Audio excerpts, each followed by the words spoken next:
Hello dear parents and students, आज मैं आपके सामने एक बहुत ही जो भी करंट टॉपिक है और बहुत सारे पेरेंट्स का कंफ्यूजन रहता है कि अभी मेरा बच्चा क्लास 8th पास कर लिया है या क्लास 8th में अभी अपीयर हो रहा है और वो अगले साल क्लास 9th में जाएगा। तो जनरली हम सब जानते हैं कि सीबीएसई का जो रजिस्ट्रेशन होता है, बहुत सारे बच्चे क्लास 8 से 9th में अपनी स्कूलिंग चेंज करते हैं क्योंकि 9th और 10th बच्चे का फिक्स हो जाता है, क्योंकि सीबीएसई का 9th में रजिस्ट्रेशन होता है और वही 10th में कैरी फॉरवर्ड होता है। तो बच्चा दो बार अपनी स्कूलिंग को चेंज करता है। एक बार क्लास 9th में आता है तो भी काफी सारे बच्चे अपना स्कूल चेंज करते हैं, और एक बार जब बच्चा 10th पास कर जाता है तो 11 में भी बहुत सारे बच्चे स्कूलिंग शिफ्ट करते हैं। तो 8th में जिन पेरेंट्स के बच्चे पढ़ रहे हैं उनका एक कंफ्यूजन है कि आजकल एक ट्रेंड चला हुआ है इंटीग्रेटेड कंसेप्ट कि क्लास 11-12 से बच्चा, आजकल मेजोरिटी ऑफ बच्चे जो क्लास 10th पास करते हैं और 10th पास करने के बाद साइंस लेते हैं, तो मैं बोलूंगा कि विद इन आज लास्ट 4-5 ईयर से एक ट्रेंड हो गया है कि जो भी बच्चे क्लास 10th पास करके साइंस लेते हैं वो 11th के बाद नॉर्मल स्कूल एजुकेशन नहीं लेते हैं, वो इंटीग्रेटेड सिस्टम में आ जाते हैं। और बिल्कुल इस इंटीग्रेटेड सिस्टम में आने से आप देख रहे हैं कि कितना शानदार नॉर्थ ईस्ट का नीट का और जेई का रिजल्ट हो रहा है। 700 नंबर बच्चों के आ रहे हैं। अभी हमारी जो क्लास 12 की स्टूडेंट थी त्रिशिता काकाती, जो कि 705 मार्क्स आउट ऑफ 720 लेके आई, वो 11-12 पीएनसी इंटीग्रेटेड एकेडमी में क्लास की है। मोनिस लस्कर जो पूरे north east rank 2 JEE Main में लेके आए इस बार 2024 में, सेम क्लास 12 के साथ लेके आया। तो बिल्कुल इंटीग्रेटेड सिस्टम आने से नो डाउट बच्चों के ऑल इंडिया लेवल के कॉम्पिटिटिव एग्जाम में जो बच्चों के रिजल्ट में जो एक निखार आया है वो बेहतरीन है, और आने वाले समय में और बेहतरीन परफॉर्मेंस आपको नॉर्थ ईस्ट से देखने को मिलेंगी क्लास 12 के स्टूडेंट्स के साथ। क्योंकि इंटीग्रेटेड सिस्टम से क्या होता है, बच्चे का पहले बच्चा क्या था कि सुबह स्कूल जाता था, शाम को कोचिंग में आता था, तो उसको पूरा दिन भर उसका सुबह एंड शाम, मॉर्निंग एंड इवनिंग, पूरा का पूरा उसका दौड़ भाग में निकल जाता था, सिर्फ टेकिंग अपने वो वर्क नहीं कर पाता था। लेकिन अभी इंटीग्रेटेड सिस्टम में आने से क्या हो रहा है कि 8 to 2:30 में बच्चे का कंप्लीट स्कूलिंग, कोचिंग, प्रैक्टिकल सारा चीज खत्म हो जाता है, और बच्चे को 2:30 के बाद का सारा टाइम बच्चे को अपने खुद के ऊपर वर्क करने को मिलता है। और खुद के ऊपर वर्क करने का मेरे दो बातें हैं। खुद के ऊपर वर्क, सिर्फ सब्जेक्ट के ऊपर की वर्क की बातें नहीं कर रहा हूं, मैं इतना सेल्फिश नहीं हूं। आजकल हेल्थ प्रॉब्लम भी बच्चों को बहुत होने लग गई है, तो खुद के ऊपर वर्क मतलब दो तरह के वर्क। बच्चा अपने एकेडमिक्स में भी वर्क कर पाएगा, और बच्चा 1 से 1.5 घंटा अपने खुद का जो हॉबीज है, जो उसको अच्छा लगता है, किसी को सिंगिंग, किसी को म्यूजिक, किसी को खेलना अच्छा लगता है, क्रिकेट, बैडमिंटन या व्हाटएवर गेम, स्विमिंग, तो वो बच्चा अपना पर्सनल एक्टिविटी को भी टाइम दे सकता है। बिल्कुल माइंड बैलेंसिंग के साथ साथ आपका फिजिकल एक्टिविटी, बॉडी बैलेंसिंग भी जरूरी है। तो मेरा बच्चे का खुद के ऊपर काम करने के पीछे दो बातें थी कि वो अपने माइंड के ऊपर भी वर्क कर पाएगा, मतलब अपने एकेडमिक्स में जो उसको 8 to 2:30 तक पढ़ाया उसका सेल्फ स्टडी, उसका सारा होमवर्क, सारा असाइनमेंट्स सब कर पाएगा। साथ में एडिशनली वो 1 से 1.5 घंटा अपने पर्सनल जो भी उसको अच्छा लगता है, अपने पर्सनल फिटनेस के ऊपर, पर्सनल हॉबीज के ऊपर वो टाइम दे पाएगा। क्योंकि जब मन खुश है तो माइंड अपने आप उसका वर्क अच्छा करेगा। सो ये मैं 11-12 की बात किया कि बच्चे को अपना पूरा अच्छे से टाइम मिल पा रहा है, और बच्चा इसलिए अब नीट और जेई के एग्जाम में, नेशनल लेवल के एग्जाम में अच्छा परफॉर्म कर पा रहा है। अब पिछले 1 से 2 साल से हमने लास्ट ईयर ही एक क्लास 9th का इंटीग्रेटेड स्टार्ट किया, और हमें बहुत खुशी हुई कि जैसे हमने क्लास 9 से इंटीग्रेटेड अनाउंसमेंट किया, बहुत पेरेंट्स का पॉजिटिव रेस्पॉन्स आया। बहुत अच्छे इन्फ्लुएंसिंग पेरेंट्स जो बड़ी बड़ी ब्यूरोक्रेट्स हैं, बड़ी पोस्ट पे हैं, उन्होंने अपने बच्चे को पीएनसी इंटीग्रेटेड एकेडमी में क्लास 9th में, क्लास 10th में एडमिशन करवाया।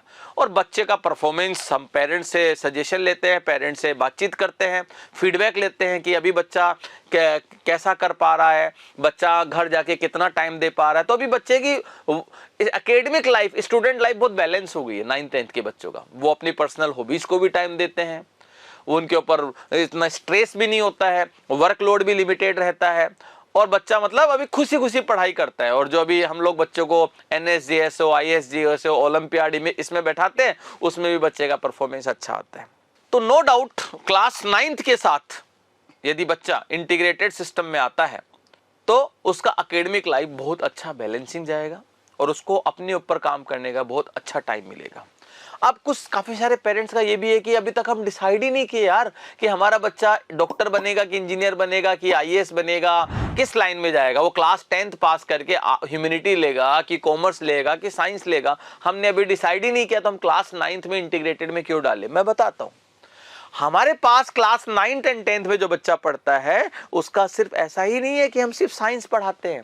हम जितना प्रायोरिटी साइंस को देते हैं उतना ही प्रायोरिटी ह्यूमैनिटीज को भी देते हैं क्लास 9th में, उतना ही प्रायोरिटीज हम लोग इंग्लिश को भी देते हैं, उतना ही प्रायोरिटी हम लोग मैथ को भी देते हैं। मतलब सभी सब्जेक्ट को क्लास 9th एंड 10th के बच्चों के सारे सब्जेक्ट को इक्वल प्रायोरिटी में पढ़ाया जाता है। सारे सब्जेक्ट के प्रॉपर मॉड्यूल्स मिलते हैं, सारे सब्जेक्ट के डीपीपीज होते हैं, सारे सब्जेक्ट के प्रॉपर टेस्ट होते हैं। मतलब ऑल सब्जेक्ट को इक्वली बैलेंस करके पढ़ाया जाता है। ये थोड़ा सा ये बात फैक्ट है कि साइंस जो पढ़ाते हैं, फिजिक्स, केमिस्ट्री, बायोलॉजी, मैथमेटिक्स, ये सब्जेक्ट के हम लोग जो टीचर्स रखते हैं they are highly expertise teacher, जो कि IITian और NITian है। वो उनको बच्चों को साइंस वाले सब्जेक्ट वो डील करते हैं।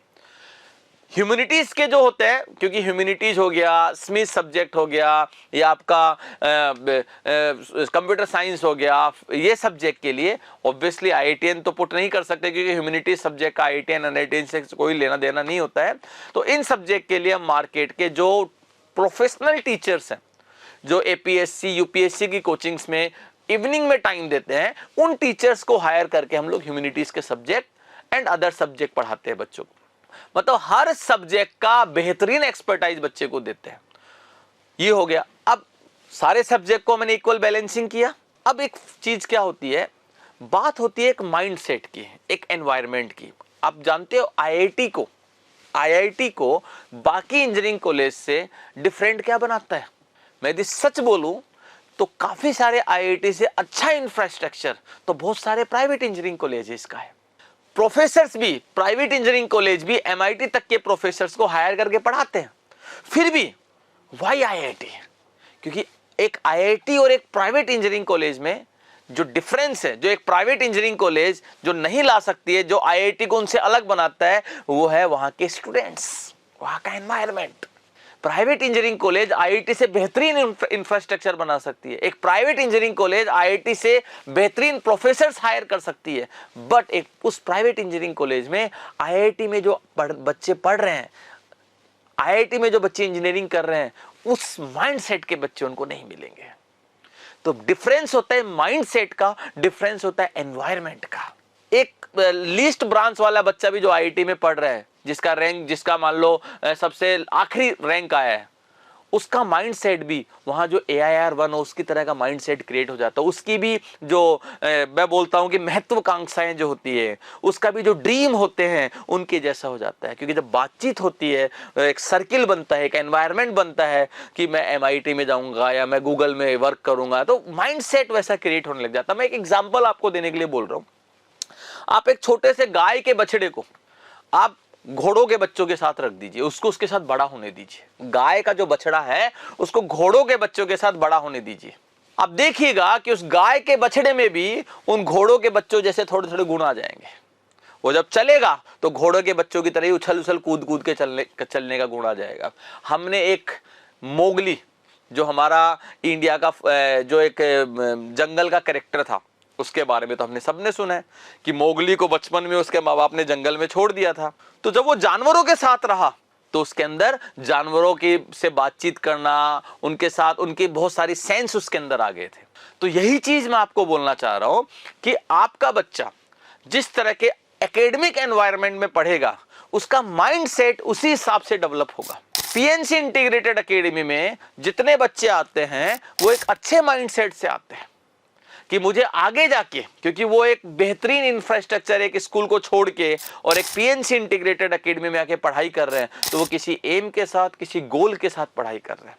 तो जब आपका बच्चा उन बच्चों के साथ बैठेगा, उनके गोल को वो सुनेगा, उनके माइंडसेट से जब वो अवेयर होगा, कि भाई इसका माइंड सेट है, ये बच्चा बात कर रहा है कि मुझे एम्स में जाके पढ़ाई करना है, ये बच्चा बात कर रहा है मुझे आईआईटी में जाके पढ़ाई करना है, तो चलो उसका टारगेट ह्यूमैनिटीज ही लेना है क्लास 11 में। लेकिन जब वो ह्यूमैनिटीज लेगा क्लास 11 में तो उसका टारगेट भी कोई छोटा टारगेट नहीं होगा, वो टारगेट कोई बैंक पीओ क्लरिकल का नहीं करेगा, वो टारगेट करेगा मुझे यूपीएससी देना है। जब वो कॉमर्स लेगा तो उसका कोई छोटा मोटा टारगेट नहीं होगा, उसका टारगेट होगा कि मुझे इंडिया का बेस्ट सीए बनना है। तो आपके बच्चों का क्लास 9th एंड 10th में जब आप एक इंटीग्रेटेड सिस्टम में डालते हैं तो हमारा काम उनका एक बेहतरीन माइंड सेट रेडी करना है, और वो हम बखूबी करते हैं। साथ में हम बच्चों को बहुत सारे ट्रिप प्रोवाइड कराते हैं। जैसे इस साल हमने अपने क्लास 9-10 के बच्चों को आईआईटी भी लेके गए, वहां पे पूरे आईआईटी का हर लेबोरेटरी का उनको एक्सपीरियंस करवाया। पूरा एक दिन हम लोगों ने बच्चों को आईआईटी में पूरा एक दिन का सेशन रखा, हर तरह की लैब, हर तरह का वर्कशॉप में बच्चों को लेके गए। बच्चों को हम लोगों ने एम्स का भी ट्रिप करवाया, बच्चों को हम लोगों ने फैक्ट्रीज का भी ट्रिप करवाया, बच्चों को हम लोगों ने जो आपका आसाम का लेजिस्लेटिव असेंबली है उसका भी ट्रिप करवाया। वहां पे हमने सारे मिनिस्टर से बच्चों को मिलवाया। जिस रूम में डिस्कशन होता है, मिनिस्टर्स की मीटिंग होती है, पैनल बैठता है, वहां पे भी हम लेके गए बच्चों को। जो बच्चा आर्ट्स का माइंड सेट है, जब वो असेंबली में गया होगा आसाम की असेंबली में, तो उसको समझ में आया होगा कि उसको ब्यूरोक्रेट्स बन के किस तरह के एनवायरनमेंट में कैसे क्या देखना। बहुत सारे ब्यूरोक्रेट से बच्चों को मिलवाया था हम लोगों ने। जो बच्चा कॉमर्स लेगा उसको हम लोगों ने वो फैक्ट्री का विजिट से उसका फैक्ट्री वाला माइंडसेट डेवलप हो रहा है। बहुत सारे हम लोग चार्टेड अकाउंटेंट के भी सेशन करवाते हैं। जो बच्चा इंजीनियरिंग की तरफ रुझान लेगा वो जब आईआईटी में गया होगा तो वहां से वो इंस्पायर हुआ होगा। जो बच्चा मेडिकल का सोच रहा है वो जब एम्स गया होगा तो वहां से इंस्पायर हुआ है। तो 9th एंड 10th में हम बच्चे को सारा तरीके का एक्सपोजर देते हैं कि बच्चा यदि ह्यूमैनिटीज का सोच रहा है क्लास 11 में तो उसको क्या मिलने वाला है, कैसे प्रिपरेशन करना है। बच्चा यदि कॉमर्स का सोच रहा है तो उसका किस फील्ड में उसको आगे जाके वर्क करना है। बच्चा इंजीनियरिंग का सोच रहा है तो क्या फील्ड में, मेडिकल का सोच रहा है तो क्या फील्ड में। और टीचर्स हम 9th-10th में साइंस, मैथ, ह्यूमैनिटी सबके टीचर्स प्रोफेशनल टीचर्स ही रखते हैं, जो खुद उस एग्जाम को, जिस एग्जाम को एक ह्यूमैनिटीज का बच्चा फेस करना चाहता है, जिसके लिए सबसे बिगेस्ट एग्जाम है पीएससी यूपीएससी, उसको क्रैक किया हुआ बंदा, उसको क्रैक किया हुआ टीचर, उस एग्जाम का प्रिपरेशन जिन बच्चों को करवा रहा वो टीचर इन 9-10 के बच्चों को पढ़ाता है। और साइंस मैथ में आईआईटीएंस पढ़ाते ही हैं बच्चों को। मैं खुद 9-10 की क्लासेस लेता हूं, मैं खुद बच्चों को मोल्ड कर रहा हूं, क्योंकि मुझे पता है एक बच्चे को यदि 9th में मैंने पकड़ लिया और 9th से लेके उसका 12th तक मैंने उसका हाथ थामा तो वो बच्चा डेफिनेटली यदि इंजीनियरिंग एस्पायरेंट है तो एक बहुत बढ़िया आईआईटी, और मेडिकल एस्पायरेंट हो तो एम्स के नीचे कॉम्प्रोमाइज नहीं करेगा। सो बस मेरा सारे पेरेंट्स से यही निवेदन है कि कंफ्यूजन को आप दिमाग से हटाइए, और यदि आप 8th में आपका बच्चा पढ़ता है तो आप 9th में किसी भी इंटीग्रेटेड सिस्टम में, मैं नहीं बोलूंगा पीएनसी एकेडमी ही, आपको जो बेहतरीन लगे आप 9th क्लास में बच्चों को अब इंटीग्रेटेड सिस्टम में डालना शुरू कीजिए, ताकि बच्चे का माइंड सेट डेवलप होना चालू हो। जिस तरह से क्लास 9 से सीबीएसई में बच्चा एनरोल्ड हो जाता है, सीबीएसई भी बोलता है कि क्लास 9 से आपको एनसीईआरटी पढ़ाना है। पूरे कंट्री में क्लास 9 के बच्चों को एक ही बुक पढ़ाया जाता है। 8 तक क्या होता है, हर स्कूल का अपना अपना बुक होता है, कोई किसी पब्लिकेशन का बुक लगाता है, कोई किसी पब्लिकेशन का। लेकिन 9 से क्या होता है, सेम एकेडमिक करिकुलम पूरे इंडिया में 9th के बच्चों का चालू हो जाता है। तो 9th में जैसे आपका बच्चा घुसता है ना, तो उसका जो कंपटीशन है वो उस क्लासरूम या उस स्कूल लेवल पे नहीं रहेगा, उसका कंपटीशन इंडिया लेवल पे हो जाएगा, क्योंकि सारे 9th के बच्चे का इंडिया लेवल पे एक ही सिलेबस, एक ही बुक है, कोई डिफरेंट स्कूल की डिफरेंट बुक्स नहीं है। तो आप इस चीज को सोचिए कि 9th में आते ही सीबीएसई भी बोलता है कि अब आपका बच्चे का कंपटीशन इस स्कूल लेवल या इस क्लासरूम लेवल पे नहीं रह गया है, अब आपके बच्चे का कंपटीशन इस इंडिया लेवल पे रह गया है। तो हमें हमारे बच्चों को उसी माइंडसेट के साथ रेडी करना है क्लास 9 से, ताकि हमारे यहाँ के बच्चे जब 4 साल बाद अपना जो भी डेस्टिनी चूज करे, जो भी एग्जाम दे, either that is PSC UPSC, either that is CA CPT, either that is JEE या आइदर इट इज नीट, हमारे बच्चे उसमें एक्सीलेंसी हासिल करें। बाकी किसी भी पेरेंट्स को किसी भी तरीके का कंफ्यूजन है, वो आके हमसे आके पर्सनली मीटिंग कर सकते हैं, पर्सनली डिस्कस कर सकते हैं। हम उनको पर्सनली अपना टाइम देने के लिए रेडी हैं। Thank you to all the parents and all the students for listening me very carefully. Thank you.